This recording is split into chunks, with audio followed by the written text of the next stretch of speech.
Welcome one, welcome all to my kind of like a review of Fantasy Life 3DS. I haven't done a review for this game yet, so this is kind of like a review or my thoughts on the story and basically the game.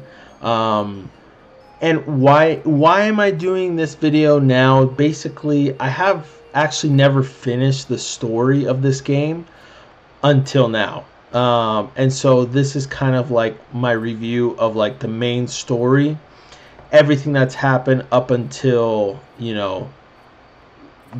basically beating and saving Lunaris from, basically the apocalypse. But I wanted to talk about, so I wanted to talk about this today. I thought this little, way of putting the video might be the funnest way to actually watch everything if you're not just listening. This file that I'm playing right now is the one I've been live streaming. I haven't live streamed this file in a little bit. I just recently beat the story on my 3DS, and so yeah, and then I have post game to do and stuff like that, like Origin Islands, for example. But I'm probably not going to get into that until I actually, on my actual Let's Play, on this version of the game, basically, because I kind of want that to be like an experience I have on live stream. So yeah. But first things first, before I get started, I want to quickly shout out the Pokey Kid. So the Pokey Kid is a member of my channel. He has joined the Ultra Papito tier. So shout out to the Pokey Kid 01. I sincerely appreciate you. Thank you so much for being a member. Yeah, it is a huge honor and a privilege to be able to have my first member on this channel, and it's something that I'm striving to do someday, to have many members and to be able to do this at least part-time. So I'm really excited to keep working hard to get to that point. So yeah, and then besides that, anyone that supports me in any way, just liking, subscribing is very, very, very much appreciated. And then besides that, I have this little game, this card game I'm working on with these little monsters. That's a Limono right there, and then there's a couple other monsters around my screen. And that's called Phoenix Quest card game. I am working on that currently. I should be able to sell it very soon. If you want to keep up to date with that, just head over to the Patreon, patreon.com/Phoenix Quest card game. All of this information and all the links to everything you can do to support me will be in the description of this video. But let's get into the video. Fantasy Life 3DS is incredible. I've talked about this game on my channel quite a bit recently. Originally my channel started off being heavily focused on Dragon Quest. My name was Dragon Quest Papi for the longest time, but then I started to talk about other RPGs, other games, so I basically changed my name to Papi Polite RPG. And Fantasy Life is one of the games that I absolutely adore, and I've adored for a very long time. I haven't played it a lot since I first played it years ago, and then I did mention it on my top 10 3DS games video a couple months back, and ever since then I've been very tempted to go back and play it, and I'm very glad I did, because as we all know, the second one is coming out in October of this year, October 10th, 2024, supposedly, unless it gets pushed back again. But I am extremely excited about that, so I decided to basically play this game again and actually finish the story and play as much as possible until the second one comes out. So again, very excited about that. But why do I love Fantasy Life? So and I've mentioned this before basically, but Fantasy Life is a perfect mix of so many different games that I love. Graphics wise, it reminds me of Ni no Kuni, a Studio Ghibli sort of world. Gameplay wise, it's a mix of Animal Crossing and Monster Hunter and Dragon Quest and just so many different fun games, because it just depends on like the life you choose is how the gameplay of this game will be. Now, you will have to do a lot of combat no matter what life you choose. Especially as you're going through the main story, there's always going to be enemies and monsters in your way that you'll have to defeat. But yeah, but the beauty about this game is having 12 different lives to choose from. In this game, they're called lives. They're not vocations like they are in Dragon Quest, or classes, or jobs in other games. They're called lives. And there's combat, lives like mercenary and paladin. In this playthrough that you're seeing on screen, I am a mercenary. And then there's also hunter and mage or wizard. And then there's also a lot of like crafting classes or lives like woodcutter. Well, woodcutter is more of like a gathering life, but there's like carpenter, which you can make furniture with for your houses, and this is kind of where the aspect of Animal Crossing comes in, which is great. There's also a miner, and then you can become a blacksmith to make weapons, armor, stuff like that. And the beauty about this game, why I love it so much, besides everything I've mentioned, is all the lives complement each other in a beautiful way, where, for example, the miner gathers the ore, the blacksmith uses the ore to make armor and weapons, and then the mercenary, the paladin, can directly benefit from those armors or weapons. You could also sell them, or even people around the world might ask you to smith a specific armor set or weapon or whatever, and then you can make money that way as well. But yeah, there's a lot of things you can do in this game. So essentially, in a way, you should never be bored, because if you're tired of doing one thing, you can always choose a different life. And again, they all complement each other very beautifully. But the cool thing about this game, besides that, which makes it feel so big, because the world itself isn't necessarily huge. There's only a couple different zones.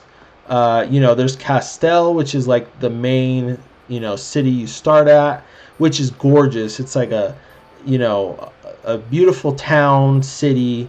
There's a lot of NPCs walking around different times of the day. There's a lot of different quests that can appear by them. And then there's like the overworld area of the, near the Castel, and then there's like the mountain area, and there's the snow peak area, there's the Elderwood, then that all connects if you head west to Port Puerto, and after that Almagic, and then after that other places like Terra Nimbus. But yeah, the places themselves aren't necessarily super huge, but there's so much that you can do in the world. It's basically like, it's very dense. It's jam-packed with different areas you can explore, caves and dungeons and stuff like that. But the cool thing about it is, because there's so many different lives, you'll be revisiting a lot of places and doing many different quests as you're revisiting the places. But you can literally just play this game with just choosing one life, and you will be more than satisfied with just that one life. Like I said, in this playthrough, I've only been a mercenary, and I have had so much to do. I have had a great time, just focusing on the mercenary quests, because there's 3 different types of quests.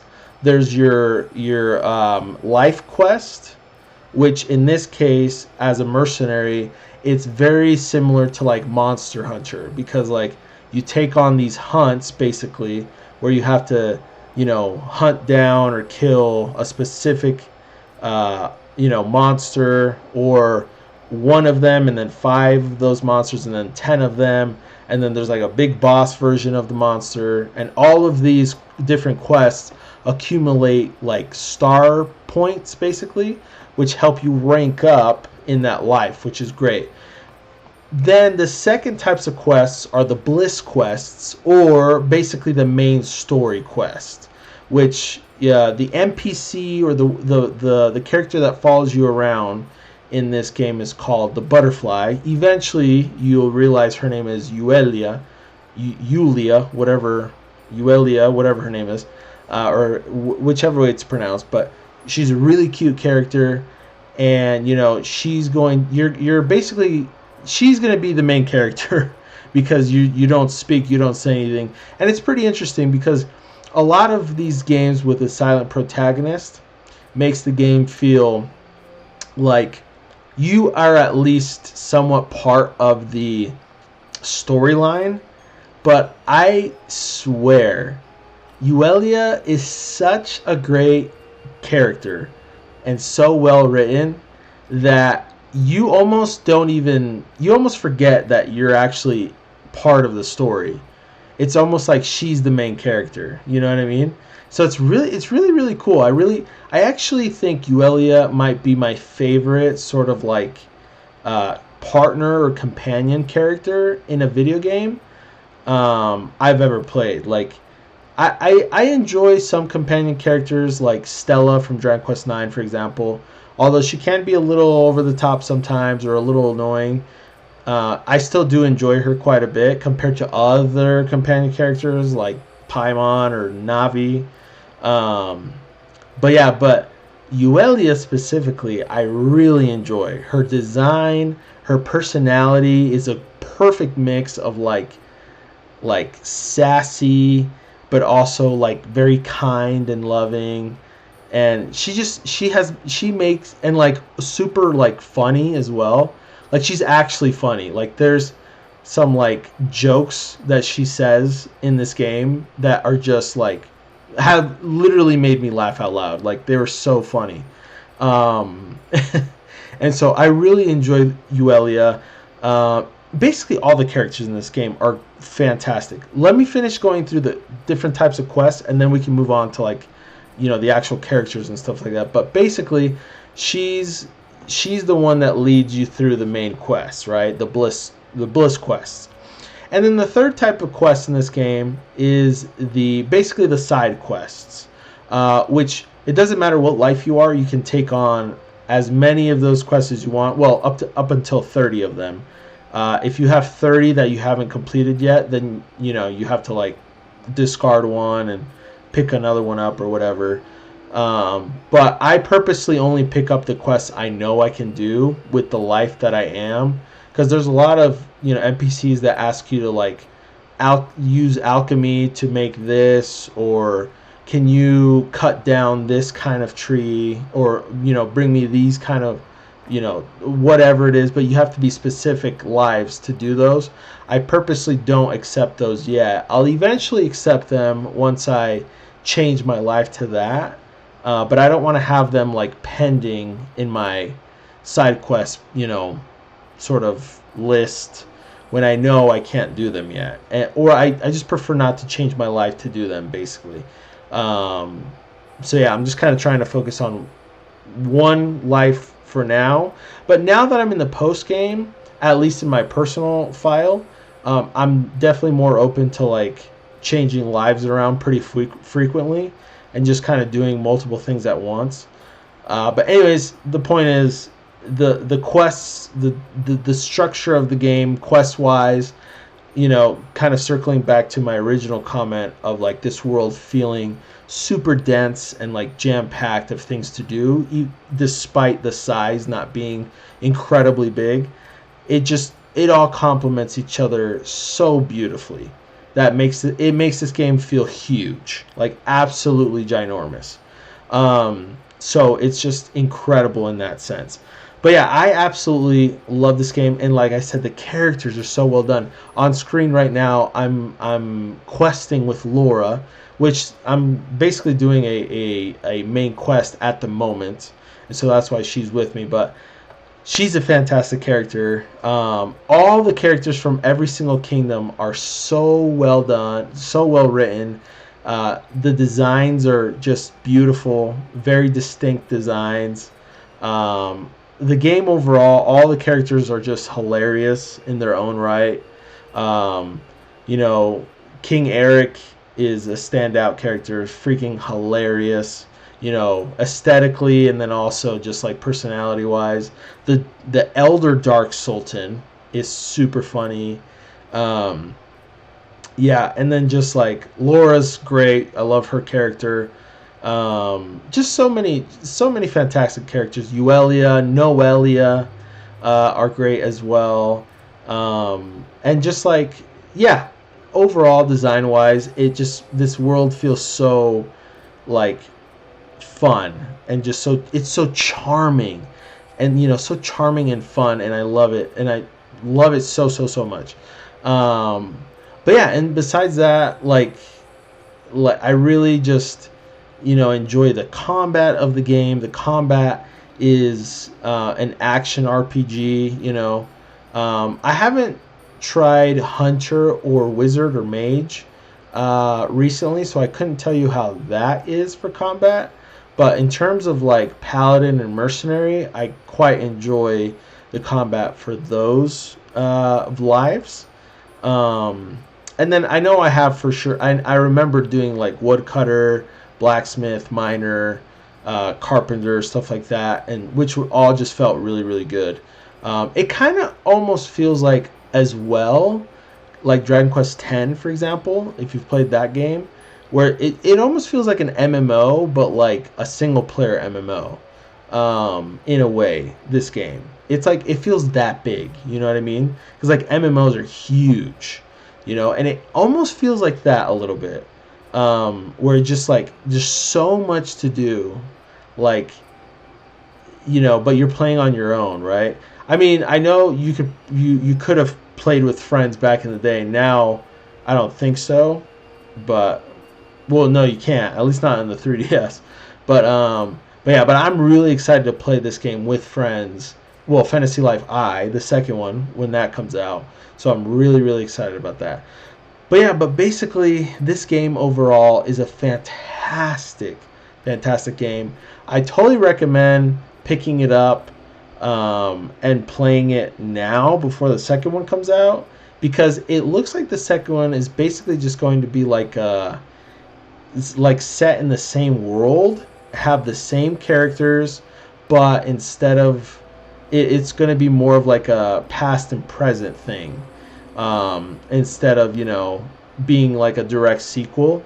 So yeah, so I'm curious to see how that's going to work, but it looks like it's going to be in the same, you know, setting and everything. It's just going to be maybe a little bit further along in the timeline in the story, and then, the girl who steals time appears, and then we have to save the world somehow by saving the present or the past, blah blah blah, whatever. But yeah, I totally recommend playing this game. If you haven't played it already, huge recommendation, especially if you like any of the games I mentioned, that I talk about. And then those of you from my channel that, you know, love Dragon Quest, like this game is like a perfect game for you. Like, the only difference is really just like the gameplay. It's not turn-based RPG, but, you know, it's still great. It's still super fantastic. So, but yeah, that's basically it for my review. I mean, it's again, it's not really a review because I'm not here to like score it or anything. I just kind of wanted to talk about like the story and like how amazing it is, the characters, the game itself. And now that I actually beat the main story, just kind of my actual thoughts on everything, which I should probably mention. I haven't even mentioned that, but basically, story-wise, it's actually pretty unique. You know, usually stories in RPG games are very like save the princess type of stuff, or, you know, save a kingdom because there's like a big bad guy that's like destroying it or whatever. But in this game, there's not really a big bad guy, so it's really interesting. Which I thought it was really like good, like kind of refreshing in a way, you know. I don't want to spoil it, but it's actually a pretty good story and it's like a very interesting story. And like, you know, I mean, at first you already, honestly, the whole surprise of like the butterfly being like, you know, kind of like a god-ish type of character isn't the biggest surprise when you actually learn who the butterfly actually is. Um, so I mean, anyone would catch that basically, but you know, the surprise itself is learning actually what the heck is going on, like why it's happening and how it's happening. And it's kind of like, whoa, this is very interesting, you know. And it's just, it's like a very different perspective, or like way of like telling a story basically, in terms of like how to save the world. Even how to save it is very different, you know. You're basically just gathering the wishes of all the citizens or residents of this world. But there's a lot of really cool, interesting concepts introduced in this game that I've never seen in any other game. So shout out to level 5. Honestly, really, really interesting sort of like different like model of like a story, compared to many of the games that, basically all of them that come out. Like I said, there's always, you know, you're either trying to save someone or something, or you know, there's like a big bad guy that you have to defeat for some reason. And this doesn't do any of that, so it's really, really interesting. It's very interesting, and so really, really, just kudos to the writers for this game. And overall, the gameplay, the graphics, the music, like it's all done so well. Like this game is like definitely one of my favorite like 3DS games, like without a fact. Or I don't even know if I said that right, but you know what I meant. But basically, yeah, great game, fantastic game, totally recommend it. Um, yeah, yeah. Let me know. Let me know if you've played this game. If you haven't, like, what are you waiting for? What the heck are you doing? Okay. Are you curious or excited about the second one that's coming out in October? Have you even heard of Fantasy Life before this video? Are you, you know, now interested in trying it out if you've never tried it? Yeah, let's talk about it. I'd definitely like to hear your thoughts. But yeah, that's basically it for the video, guys. Thanks again for watching. I'd appreciate you liking and subscribing, and we'll see you guys on the next one. Peace.